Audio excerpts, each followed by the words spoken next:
हरियाणा के पलवल में रोके गए एमपी के किसान और दिल्ली कूच करने जा रहे किसानों का NH-19 पर डेरा और पलवल पुलिस ने KMP एक्सप्रेस से यहां पर किसानों को रोका है। ट्रैक्टर ट्रॉली सहित किसान जो है यहां पर सैकड़ों की संख्या में हाईवे पर रोके गए हैं और वाटर कैनन के साथ जो है बैरिकेडिंग करके पुलिस ने मौके पर मौजूद है उनको रोकने की कोशिश की है।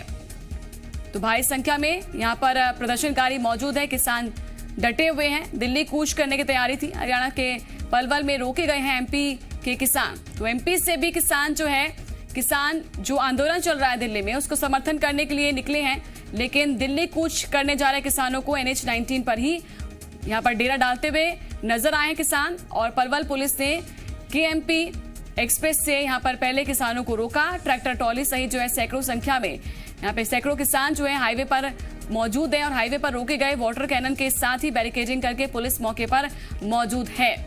तो पुलिस भी तैयार है, वाटर कैनन के साथ ही बैरिकेडिंग्स वहां पर कर दी गई है। और बड़ी जानकारी है कि मध्य प्रदेश से निकले हुए दिल्ली कूच करने के लिए किसान और यहां पर रोका गया है। पलवल में रोके गए हैं, हरियाणा के पलवल में रोके गए हैं MP के किसान। दिल्ली कूच करने के लिए जा रहे थे किसान, NH-19 पर ही डेरा डाला हुआ है। पलवल में यहां पर रोका गया है और किसान जो है MP के हैं। पुलिस ने KMP एक्सप्रेस से पहले ही किसानों को रोक दिया है। तस्वीरें भी सामने आ रही हैं। दिल्ली अपनी मांग लेके जा रहे हैं, हमें बेवफा रोका जा रहा है। कल रोका गया, 5-7 जगह रोका गया, हम वहां से पार हुए, आगे भी बढ़ेंगे, हम रुकेंगे नहीं, ये हम भी बता देना चाहते हैं। अभी हमारी ट्रालियां पीछे और आ रही हैं। दिल्ली जाकर क्या करोगे आप? दिल्ली हम धरना करेंगे अपना शांति प्रिय। विनोद हमारे साथ जुड़ चुके हैं ज्यादा जानकारी के साथ पलवल से। विनोद, क्या कुछ जानकारी है? पलवल पर अभी क्या कुछ चल रहा है? वहां पर रोका गया किसानों को? बिल्कुल, ये MP मध्य प्रदेश के जो किसान हैं इनको आगे नहीं बढ़ने दिया जा रहा है। 3 दिन पहले ये होडल कोसी बॉर्डर जो उत्तर प्रदेश का बॉर्डर है वहां इन्हें रोका गया था, लेकिन वहां से जैसे तैसे तो ये आगे बढ़ गए और पलवल पहुंच गए। पलवल में अटोहा गांव है, वहीं पर इनको रोका हुआ है। वहां से इनको आगे नहीं जाने दिया जा रहा है। जबकि पलवल के जो किसान हैं आज उनके बदरपुर बॉर्डर दिल्ली बॉर्डर पर पहुंचने की उम्मीद है, लेकिन इनको बिल्कुल भी नहीं जाने दिया जा रहा है। और इन किसानों के साफ तौर पर यही वो है कि हमें जाना है और जाना है।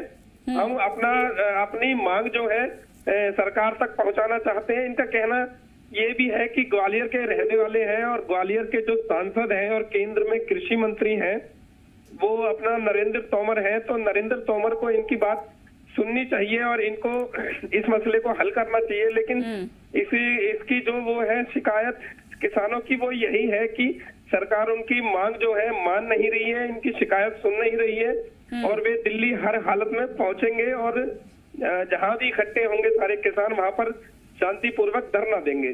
जी विनोद, हम तस्वीरों में भी देख पा रहे हैं कुछ किसान वहीं पर ही अब बैठ गए हैं, रोटियां सेके जा रही हैं, यानी कि अपना राशन पानी लेकर निकले हैं और एक लंबी लड़ाई लड़ने के मूड में हैं, क्योंकि एक तरफ पंजाब हरियाणा के किसान सड़कों पर हैं और उन्हीं का समर्थन देने के लिए निकले हैं। ये बिल्कुल खाना बना रहे हैं, 3 दिन से ये किसान अपना सड़कों पर है। परसों इन्होंने खाना बनाया था करमन बॉर्डर पे और कल और आज इन्होंने खाना बनाया है पलवल में अटोहा गांव में। आगे बढ़ने नहीं दिया जा रहा है, इनको पूरी मुस्तैद है। इनसे कलेक्टर भी मिले थे जो उसके पलवल के हैं अमित, लेकिन सब इनको सांत्वना तो दे रहे हैं लेकिन इनको आगे कोई बढ़ने नहीं दे रहा है। तो इनकी शिकायत यही है, कुछ भी हो कैसी भी हो, लाठी खानी पड़े डंडे खाने पड़े, हम पहुंचेंगे तो पहुंचेंगे। और सुनने में ये भी आ रहा है कि कुछ किसान धीरे धीरे अपना बसों से और ट्रॉली से चुपचाप से सीधा बदरपुर बॉर्डर तक पहुंच गए हैं और निकल भी गए हैं। अब कहां पर इकट्ठे होंगे, जंतर मंतर पे होंगे या कहाँ होंगे, देखने वाली बात यही होगी। तो जिस रोड पर ये लोग मौजूद हैं विनोद, तो वहां पर अगर रोड प्रभावित हो रहा है, आवाजाही प्रभावित हो रही है, कितना इसमें लॉस समझे और कितना जनता को यहाँ से संघर्ष करना पड़ रहा होगा, क्योंकि यहाँ पर तो प्रदर्शनकारी बैठ गए हैं। बिल्कुल, ये नेशनल हाईवे पे है, KGP कुंडली गाजियाबाद एक्सप्रेस वे और कुंडली मानेसर पलवल एक्सप्रेस वे के किनारे इनको अपना सर्विस रोड पर इनको बिठाया हुआ है।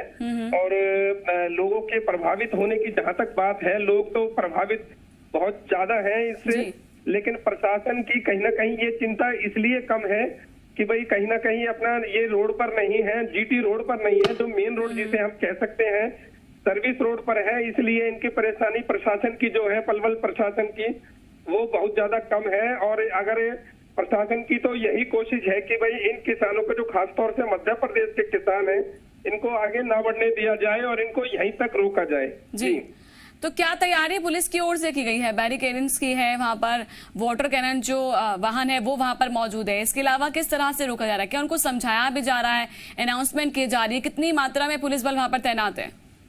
बिल्कुल, पलवल जिले के सैकड़ों पुलिसकर्मी अटोहा गांव जहां पर ये ठहरे हुए हैं वहां पर मौजूद हैं।